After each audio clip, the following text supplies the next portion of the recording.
A good life is a life built around fulfilling work, play, relationships, and lifelong learning. Welcome to Good Life Conversations, where we explore the stories and strategies of inspiring everyday people who are striving to create a life of purpose, meaning, and connection. Hi there, welcome to this Good Life Conversation. My name is Jay. I'm your host and the founder of Discover Year, and today's guest is Katie Duarte. Welcome, Katie. Thanks. Okay, so Katie is the owner-operator of a business called Action Potential Solutions. And we'll hear a little bit more about what Katie does, but basically her mission is to help organizations improve the way they work in their teams, the way they give feedback, and the way they communicate with one another. She can tell you a little bit more about that. But Katie originally studied wildlife biology at the University of Guelph and had a series of sales roles, which we'll hear a little bit about as well. And then a few years down the road, she decided that she wanted to get more involved in organizational psychology. So she went back to school to do a master's fairly recently in the last number of years, and now has started her own company. So there's lots to talk about. And thanks again for being here, Katie. We always like to start with the same question, just to give our young audience an idea of what does the typical day look like for a variety of adults. So can you tell us, what time do you get up? Do you have any morning routines? What does your working day look like? How do you wind down the day? What time do you go to bed? Sure. I have two young kids, 6 and 2.5. So our day typically starts around 6:30 when they come in and wake us up. And then the day gets off to a pretty quick start with getting them dressed and ready for school. My husband will head downstairs and start getting breakfast ready for them while I'm up here with them, getting them dressed. Downstairs, get them off to school. My husband and I both go together to drop them off. And then when we get home, he makes coffee. We do a really quick workout together, which is nice. And then I sit down. We both work from home. I typically work from the dining room and he works from the office in the basement.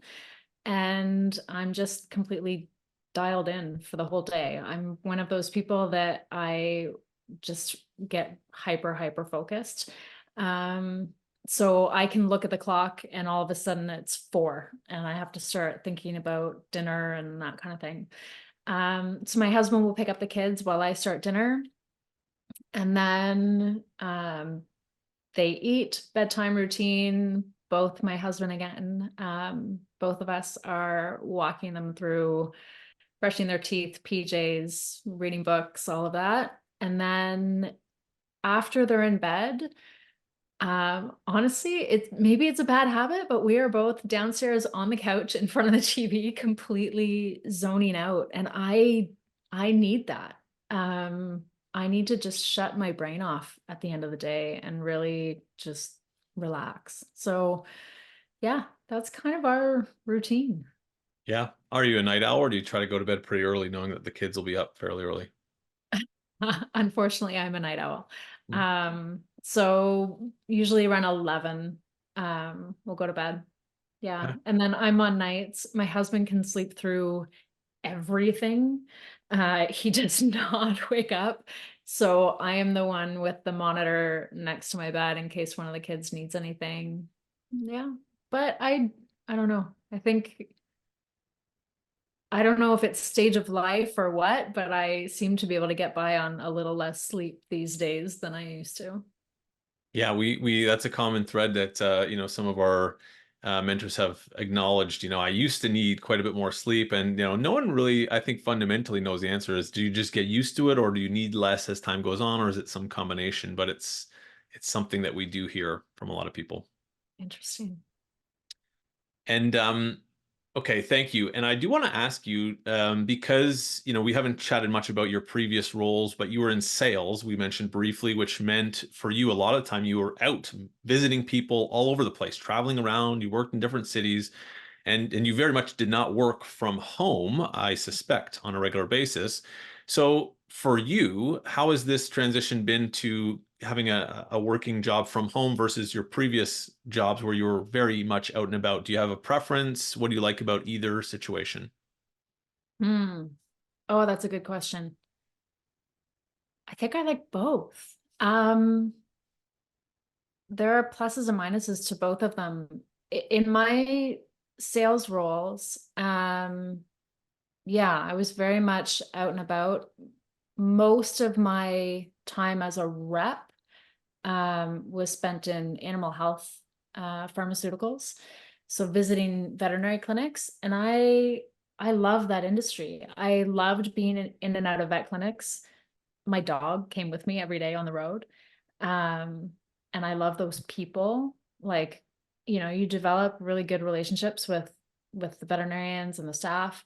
Um, and so it was nice. It was always kind of like you were visiting friends in a way. Um, Hmm. so there was a nice kind of social component to that.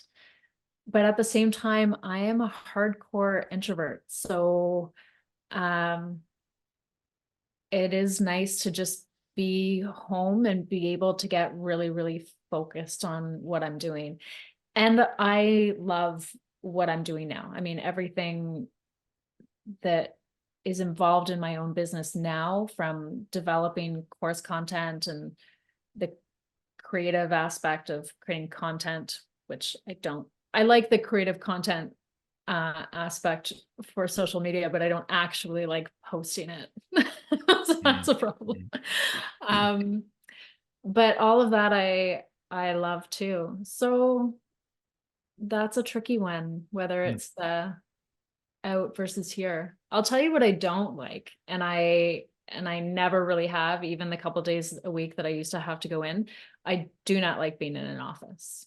mm, I am not one for politics.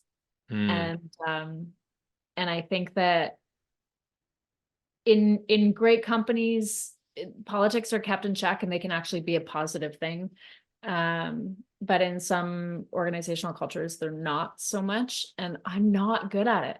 I really just want to do my work and have that be the example, but mm. it doesn't always work that way. I hear you. It's interesting. I don't know that I've ever heard anyone else name it this way or describe it that way, but I very much connect to that idea of I like being out, I like meeting people, but I definitely don't like going to an office myself. Um, Thank you. That was interesting to listen to and reflect on for me personally. And I am curious about something you just said. So you said you're a hardcore introvert, and then yet if we look at the series of jobs you've had and even what you're doing now, all these things, perhaps someone would assume that they align better with an extroverted personality. So my question to you is two parts. Number one, did you know you were introverted when you started to get into sales? And if you did know that about yourself, why would you do that? Oh, Jay. Yes. So, I have always known that about myself. In high school, I was incredibly quiet, really shy. Um, in university, during the summers, I worked doing door-to-door sales for the Toronto Star. And it was because a couple friends of mine were there. It was a job that I could get. Like, Mm, um, and I'll tell you, I shook like a leaf the first door that I went to. It was really hard. Um, but the more and more I did it, the more comfortable I got, the more confident I got. I ended up doing very well there. I paid my way through school, doing that in the summers. And I had a lot of fun doing it because it was all university students and we would mm, all hang out together as well. And I'm still friends with a handful of them to this day, and that's going back quite some time. mm, Um, my my sales role, um, my professional sales career started at Xerox, and I think there it was a means to an end. I really had my sights set on getting into animal health pharmaceuticals, and it's such a niche area. I had a science background, I had research experience, but a recruiter told me, you have no sales experience, and there's no way you're getting that job without professional sales experience. And so she told me, go work for Xerox and then come back to me in a year and I'll get you in. because they have a reputation of just having excellent sales training, which they do. Um, so I went and I got a job there for 100% commission, and it was brutal. But I learned a lot, and again, like just stuck with it. I eventually did well, and I left there. Xerox is like top 10% of the sales force for the division that I was in. But I left because I remembered why I had gone there to begin with. Um, and that was to get into animal health pharma, which I did after that. So yeah. So well, I think this is again a whole, one of the main fundamental points that we're aiming to kind of make in these conversations is that life is complicated and it's almost never as simple or as straightforward. And I know you've spoken these words to me and, in other conversations we've had, it's almost never as simple or as easy as people make it appear to be online. So on the one hand, what I'm hearing is, you had this idea, this goal of working in animal healthcare, and you were thinking about how to get there, and sales seemed to be one fairly kind of obvious route. And so it sounds like the kind of the mission that you had for yourself um, helped you get over any kind of anxieties or fears around meeting people, being in front of people all the time. Is that fair to say? Yeah. Yeah. I think I've always been very goal oriented, and it's okay, how am I going to make that happen? Um, and that's not to say that the way that you think it's going to happen is how it's going to happen. You have to be open to all sorts of different paths. In fact, I only set my sights on animal health pharma because what I originally wanted to do, um, it was, it kind of hit me in the face that it wasn't a good idea. Um, After traveling, I came back. My very first job was at Mount Sinai Hospital in research as a research technician. And in the environment of medical research, if you don't have a PhD, that's your job. Like, you're never going to move up. That's kind of, you're a research tech now, and you will be a research tech for your Mm. entire career. And I wasn't okay with that. I didn't want to work in sub-level 2 of Mount Sinai Hospital and never see daylight. So I ended up leaving that job, went back to school for a diploma in ecosystem management technology, thinking that I would get a job in wildlife conservation, which was my original idea, right? I did my undergrad in wildlife biology. That was kind of my first mission, so to speak. I graduated from that program and I got offered a job at the Toronto Zoo for $12 an hour. And that was the first time that it occurred to me that maybe I should factor in how much money I would Mm. make at whatever it was I wanted to do. And that, a passion for something will only take you so far in your career. It will take you very far, but in some circumstances, you also need to factor in other things like income and Yeah. being able to put a roof over your head and feed yourself, especially in a city like Toronto that is so expensive. So I had to kind of do a lot of deep thinking and really reassess my path. Something that I still really cared about, and but something that used everything, like the experience I had so far, and animal health pharma to me really made sense at that point when I was reevaluating everything, because it took the science, the medical research component, contributed to being able to understand scientific papers and Mm. speak that language with veterinarians and all kinds of things. And then love for animals, of course. Mm. But then it was just a matter of getting there. What I like about this personally is, I think a lot of young people are inundated these days with messaging, simplistic messaging like, follow your passions. And, and I personally like the statement, hey, do what you love, and you'll never work a day in your life. But of course, we need to take the time to break down what does it mean to never work a day in your life, you know? For me, that means not doing things begrudgingly. But Mhm. all that to say, there's some confusing messaging, and what I'm hearing from you is passion is important and that can lead you down the path, but then at some point, most people need to be creative and resourceful and think critically about how to actually make it work, how to make their passions work. Yeah. Yeah. I think we're in a world now where there's so much complexity that everyone is just desperate for simplicity. And a lot of the messaging out there is, is too simplistic often. Yeah. Um, and life just doesn't work that way. And I think we need to start acknowledging how complex it is and that there's nuance to things. And you can't just say, follow your heart and that kind of thing. And it's beautiful.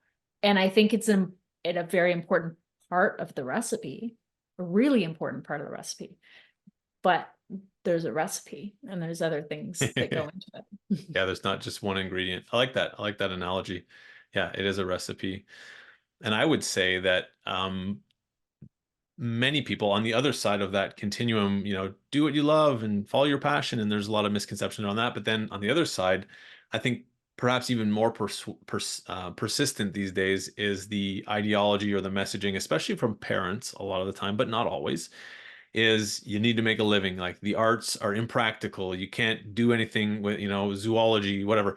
You're never going to make a living doing these things. So that's kind of that messaging simultaneously in combination with, follow your passion is very confusing to people, I think to young people.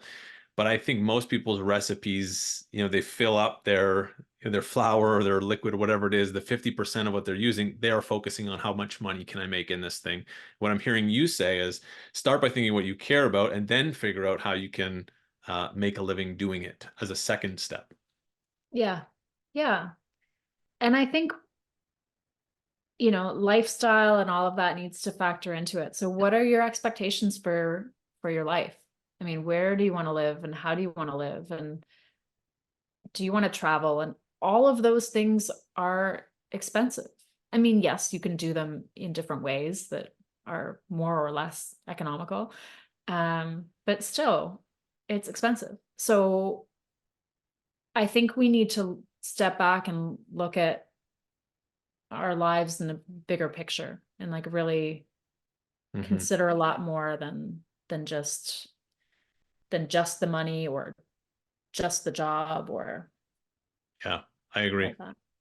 I agree. And that's on kind of point with why we call these good life conversations, because there are so many things to consider, not just a job, not just one relationship.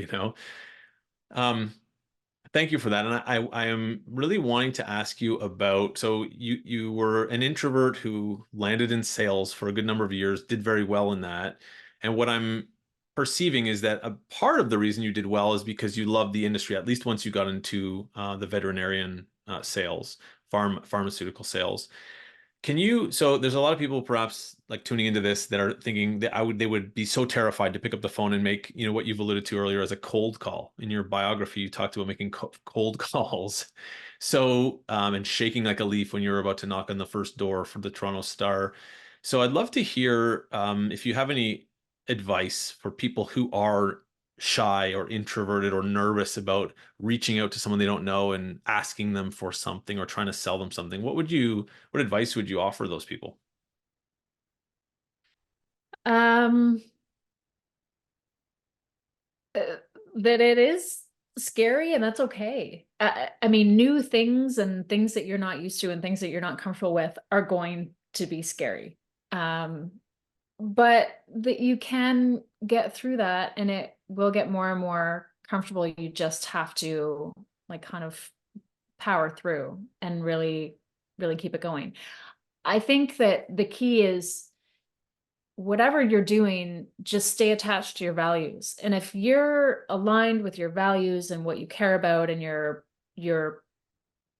living and living in a way that you feel good about, then push yourself. That's okay. I think we've had this conversation before that knowing when and how to push yourself versus not. Um, the whole push yourself outside of your comfort zone is not always great advice. But I think if you're staying attached to values, then absolutely it is good advice. So yeah, my first would be it's okay for it to be scary. It's okay to push yourself.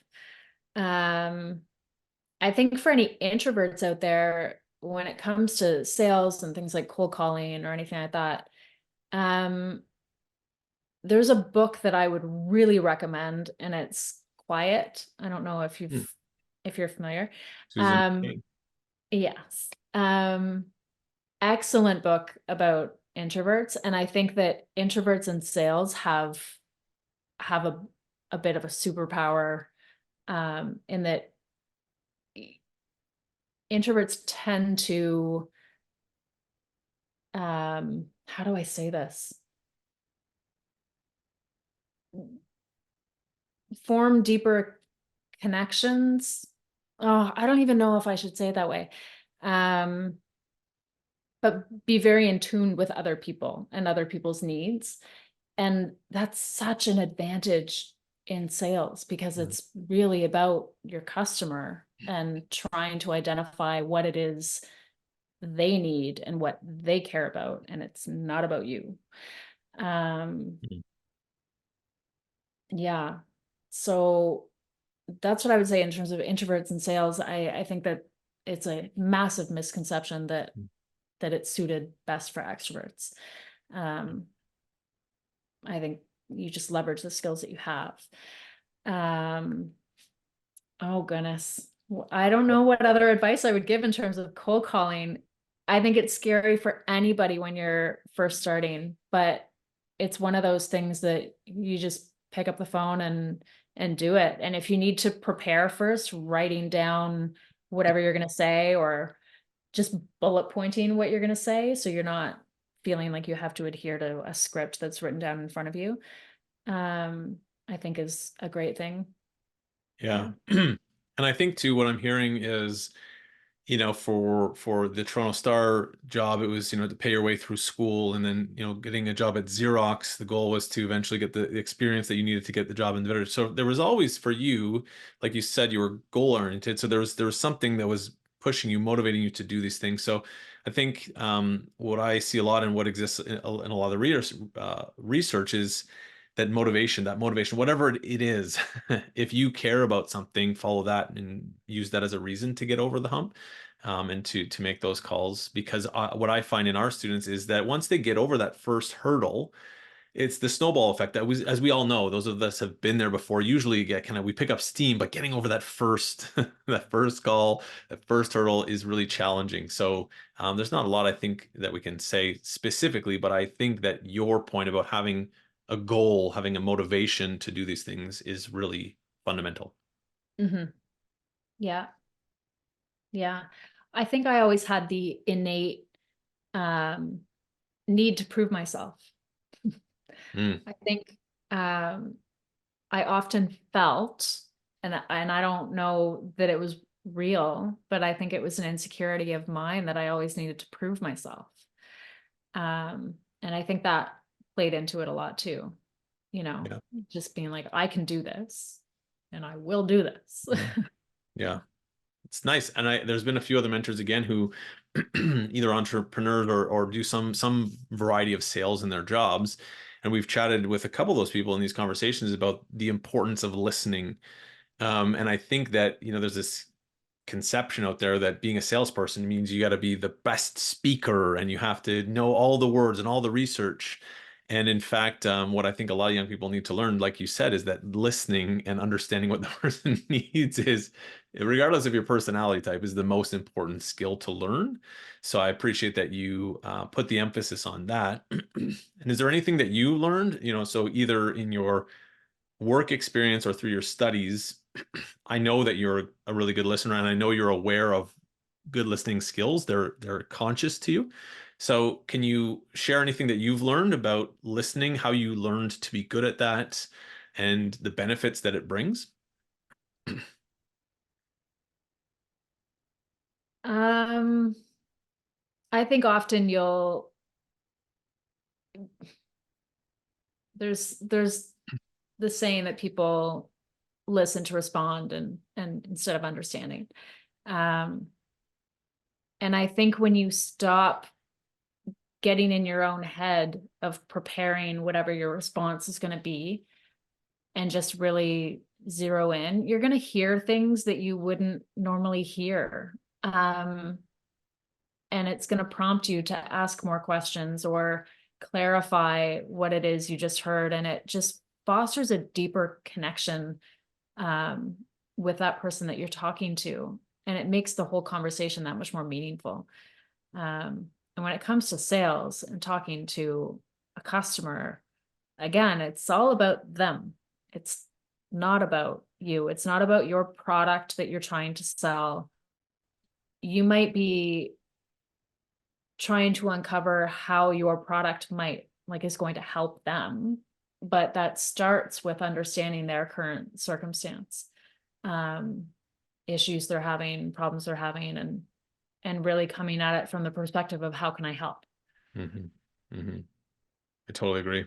And I'm happy that we're talking about it because I think that, like you said, it's the biggest misnomer, one of the biggest misnomers out there in terms of careers. I'd love to, we don't have that much time left, and thank you. And there's so many interesting things that you've done that I think our students would be interested in. They do love travel. And just not too long ago, you mentioned, this idea of pushing ourselves out of our comfort zone and kind of having a bit of an understanding now about, when to do that and how to do it and how much to do it. And so you did what I would call a gap year after you graduated from university. You traveled to Australia. And, we've chatted about that before. I'd love for you to kind of just tell our listeners a little bit about the background. Why did you do that?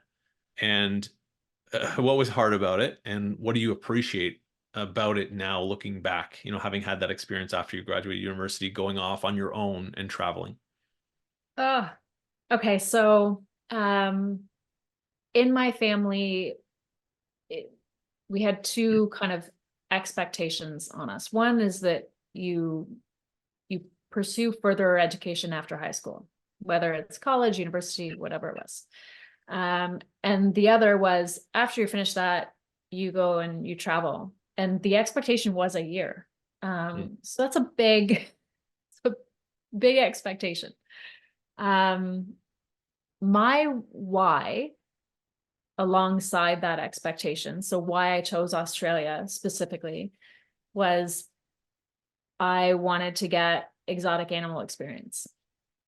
That was a big thing for my resume. So a building block toward what I needed to, or what I wanted to achieve in terms of a job in wildlife conservation. So I went to Australia with the purpose of getting that.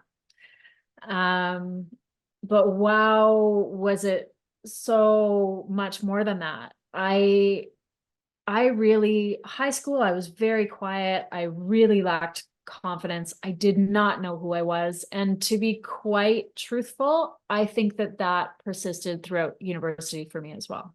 Mm. Um, I think that it wasn't until I was away in Australia on my own where nobody knew me that I really, really figured out and was able to be myself, because there was no preconceived notion of who I was. There's no image of how I was supposed to act or what people expected from me. I just was. Mhm. Um, and I cannot tell you how liberating that was. I I really, people, it sounds so cheesy to say, oh, like go travel and find yourself. But I truly did, Mm. in that year. And I was determined to take the road less traveled. That year, I did so much in that year. Um, Not only did I walk away with what I wanted to gain, which was that exotic animal experience, but man, like the confidence that I gained in that year, um, just knowing I'm here, I'm on my own, I'm making my own decisions as to where I'm going to go next, when I'm going to go, how I'm going to get there. And I'm fine. I can do that. And I'm completely fine on my own. And not just fine, I was thriving, and you meet people wherever you go. And it was great. And that year, I really can say it sounds, it sounds a lot, but I think it really did change my life. Mm. Yeah. Very cool. I have similar experiences with travel, and I love how you describe this idea that's sometimes referred to. I like this term called repotting, which is, the idea of the benefits of picking up our plant or our flower, which is us, and kind of replanting it or repotting it in different soil. And it's not to say that the soil we're currently in is bad or wrong, but it's sometimes just useful to change environments, and that can help the flower blossom. And I read that analogy and I really like that. And we see that with our students as well. And it sounds like that to some degree was helpful for you. And I also wonder for you when you came back and since then, how has that experience shaped, do you think, how you came back to be in a similar setting, in the same city, let's say, that you were before? What changed? I think I came back much more confident in who I was. Um,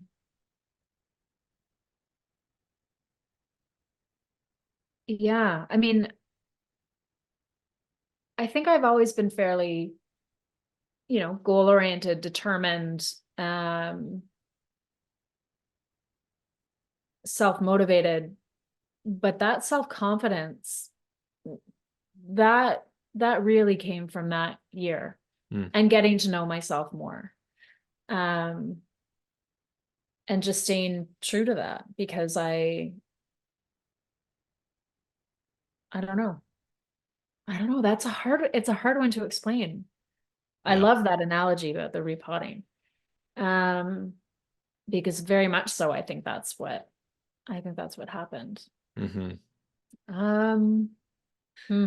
Our students, the parents and students that leave Discovery are by far the most common word they use. And of course, as you know, and many people listening know, travel is a requirement for up to a month during the year in Discovery year, and we see the evolution, the changes in our students. But confidence is the word that the overwhelming majority of people use to describe how they've changed in Discovery. And I think it is difficult to pinpoint exactly where that comes from sometimes, but travel is a huge, huge part of it, and just the confidence that you can do things on your own and make your own decisions as you describe. So and I undoubtedly I would assume that, coming back and then you had a lot of cool experiences, but then you decided to go back to school after a number of years to get your master's, which we don't have much time in this episode to discuss, but our students might be interested to learn more about your master's in organizational psychology. But I would only assume that, the confidence that you built in some way while you're doing that enabled you to make this kind of mid-career shift.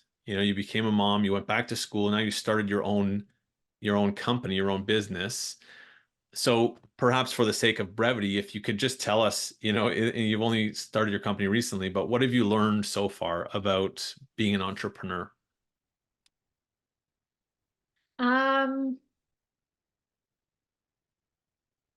it's interesting. Sales really sets you up well for entrepreneurship. Um, because when you're managing a territory, you're you're a mini entrepreneur. I mean, that's your business to grow um and expand and think of ways that you can promote your product um and especially at Purina, the way that they managed there, I had a wonderful leader at Purina. Um, and if you want to talk like empowerment and what that does for people in an organization, they had it nailed. I mean, it was, as a regional manager, I was given my budget, and then that was then also divided among the reps. And so um them setting it up that way, it truly does promote that entrepreneurial spirit, because you sit there saying, okay, I have this much money for samples and like continuing education events with veterinarians and that kind of thing. And you plot it out and how to grow your business. And so I think all of my experience in sales is very well suited to that side of being an entrepreneur and starting up my own company now, and just naturally thinking of ways Mm, to expand my reach and build my brand and that kind of thing. mm, Um, and then you combine that with, it's a company that I've started because I truly, truly believe in what I'm doing and I love what I'm doing. And that just amps it up times 1,000 in terms of the energy that I have for it. mm. So Yeah. I think anyone interested in entrepreneurship, now or down the road, sales is a great, great, great experience. In fact, honestly, I would say sales is probably a great experience for anything that you want to Mhm. get into, because the skills that it'll provide you with in terms of communication and talking to people and confidence, it's it's a really good starting point for so many different avenues. Yeah. Yeah, I love that. I think it's great. We haven't chatted too much about kind of sales as a job in these episodes, but I totally agree with you. And people who have not yet become entrepreneurs often think that the product or the service, the thing that they're going to offer, and that's going to be the hard work for them to kind of have to put in. And those of us that are on this side, having done it for any amount of time, being an entrepreneur, understand really quickly that like doing the thing that we want to do as a job is actually really quite easy. It's getting the business, getting your name out there, helping get people's attention, and directing it towards you when you have no kind of previous experience. That's actually what's really hard. So I think that's what you're talking about, and just understanding how to reach people in that way. Um, so I think that's great advice for young people, is to learn those skills. But sales is it's a bit icky, right? For a lot in Canada. Oh, sale, they're trying to sell me on something. I know. And you know what? I wish that we could change that connotation, right? Everyone kind of thinks of like the used car salesman, like sleazy, oh, like shystery, trying to pull one over on you. But and I'm sure that some sales are like that. Um, but wow, there's such a variety out there. And I think that those people that are truly successful in sales, it's about helping. It's not about trying to, con somebody by any means, or like shove a product down someone's throat when they don't really want it. Like that's not that's not really the way to do it. Yeah, So yeah. yeah, that's great. It's a great message, I think, for young people to hear. And in this episode, we won't really have too much time. We tend to have a lot of animal lovers at Discover Year. That's a trend that I've noticed. Not that that doesn't exist across the world, but I'm sure they might be, when you meet with our students, interested in hearing about your experience selling pharmaceuticals to veterinarians. Um, and that's, I think, will be a whole interesting other conversation that you can have with them then. But for now, I would love to just wrap up this conversation, because we try to keep them, within a certain amount of time. We could go on, but I appreciate everything that you've shared, and I would love for you to just share any advice that you have. There's a group of young people mostly listening to this. We call them good life conversations. There's a lot of misinformation and confusing messaging that our young people today absorb. So for you, you've created, I think, and I'm sure you would agree, a good life for yourself, which is in constant evolution. So what advice would you offer for young people who are striving to create a good life for themselves? Uh, I love that you just said constant evolution, uh, because I think that's what I would pinpoint is it is a journey. Things are going to change. What you care about is going to change. What you are exposed to will change your path. So you do not have to have it all figured out at all. Even if you think you do, be open to other opportunities. I really think that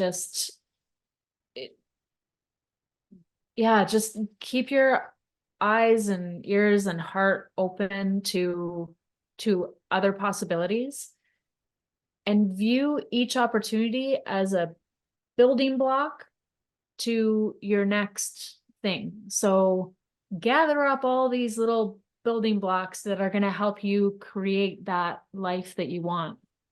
And some of them you're going to use and some of them you won't, and that's okay. But it's a journey. You do not have to have everything set in stone and figured out by any means. Yeah. Nice. Thank you. Yeah, an important message to hear. And you, I think, are a great example of someone who has taken this kind of goal-oriented short-term planning approach where you said, there's the thing I want, let me go and do it. It's in the next months or a couple of years. And then also keeping an open mind, which is what I think you were just describing. So I love that. Short-term goals, keep an open mind. That's a great message. Thanks, Katie. Thank you. Thanks everyone for tuning in. This has been another Good Life conversation, and we hope to see you at the next one.